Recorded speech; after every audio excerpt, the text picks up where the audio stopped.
Hello, I'm Peter Towers, Managing Director of ESS BIZTOOLS.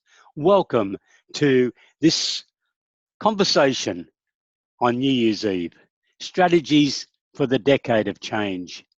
If you're an accountancy firm, have you already determined your strategies when you look at what's going to happen to your clients, to your accountancy firm in the next decade? I think this decade is really going to be the decade of change. We've seen a lot of change in the last 30 years, but I can really believe that the next 10 years is going to be a very exciting time. I think we're going to have to improve the range of services that as accountants we supply to our small business and medium-sized enterprise clients. So hopefully some of the items that I'm going to discuss with you today will help your firm to determine your policies, your strategies to offer a great service that your clients will appreciate. Automation will force accountants to change, to reinvent themselves, said the CEO of Xero, Steve Vamos, in a presentation in London a couple of weeks ago. He said there's an 80% probability that a given accounting job will be automated over the next 20 years. What effect's that going to have within your firm?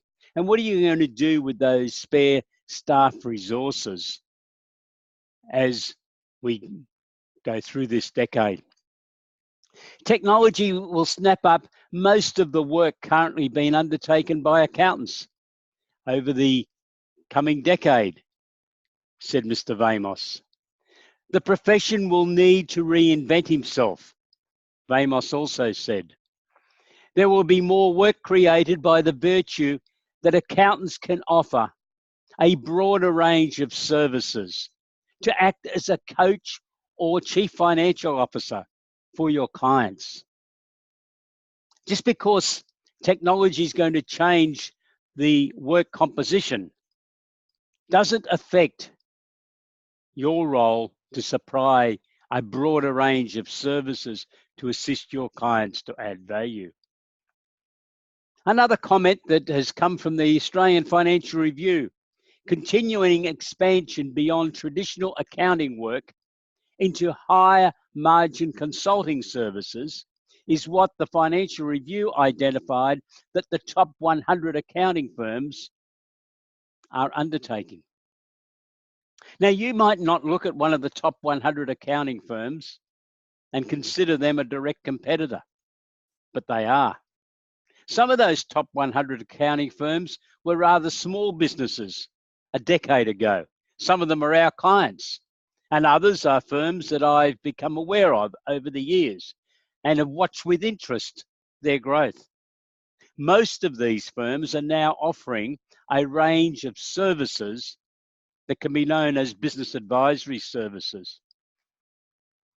The type of work that they're undertaking could include business plans, three-way budgets, looking at a budget, a cash flow forecast, and a projected balance sheet.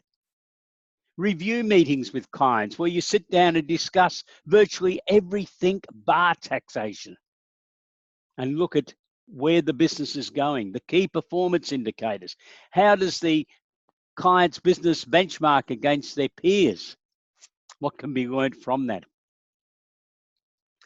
Accountants need a point of competitive difference with an emphasis on business advisory services, was a key comment in the Accounting Market Pulse report prepared by the Commonwealth Bank that was uploaded to their website in June 2019.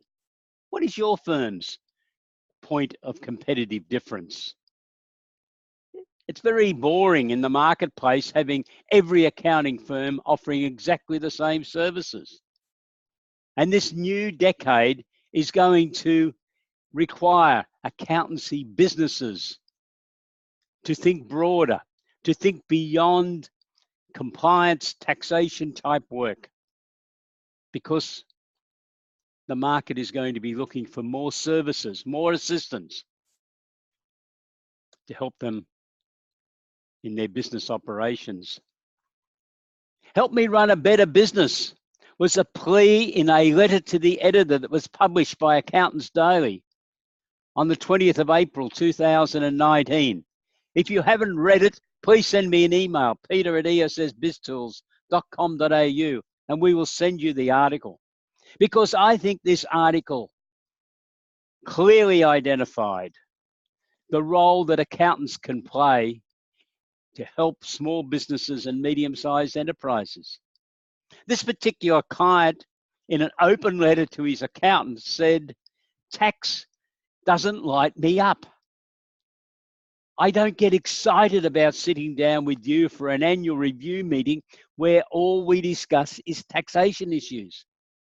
I want you to meet with me every 3 months, and I want to book those 3-month scheduled meetings 12 months in advance. And I guarantee that I will always be there. I want you to be there, and I want to discuss every aspect of my business as if you were the chief financial officer employed on a full-time basis. I want your input because I know that you have got skills and knowledge of a far broader range of matters than just income tax. And I want to tap into that because I want you to assist me to add value to my business. I'm committed to running a better business. I need your assistance. That's what the letter writer wrote. How many of your clients would write the same letter? Or perhaps you try to get in first and start talking to your clients. Read the letter and draft a reverse type letter to go back to the clients and say, we're prepared to offer you these types of services to assist you to add value to your business.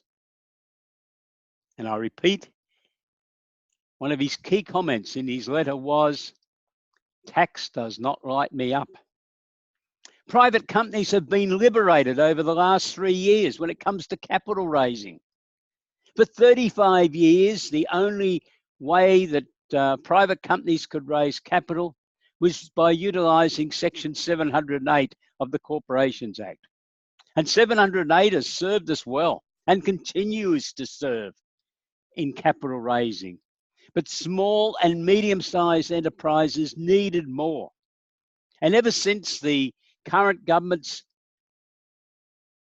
innovation statement that was released in December 2015 by then Prime Minister Malcolm Turnbull, we've had an ongoing flow of new innovative ways that private companies are able to raise capital. Are you aware of this? Are you across it? Because no one is going to be able to raise capital without an input from an accountant. Because they need business plans, they need budgets, they need cash flow forecasts, they need projected balance sheets. They need a sound understanding of corporate governance. And they need to understand how these various ways of raising capital work because they are all different. Section 708 has got its own peculiarities. And then we've got the early stage innovation companies and then crowdsource funding equity raising.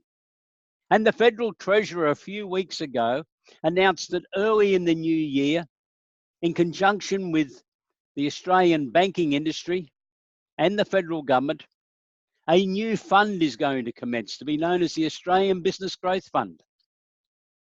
And this will be making shareholder investment in 30 to 50 companies per annum with turnovers over $2 million up to $50 million.